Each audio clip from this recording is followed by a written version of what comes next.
Welcome back to the channel, guys. In this video we're going to be doing a cold start on this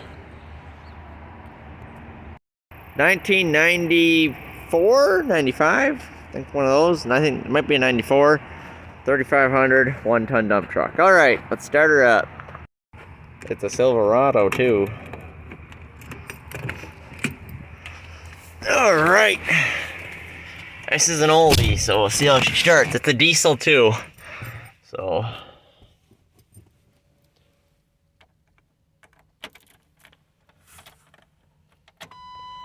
wait to start, wait for the glow plugs. Sometimes you have to give this one some gas to start. Gotta step on the gas a little bit for some reason. Ooh, she's just shaking.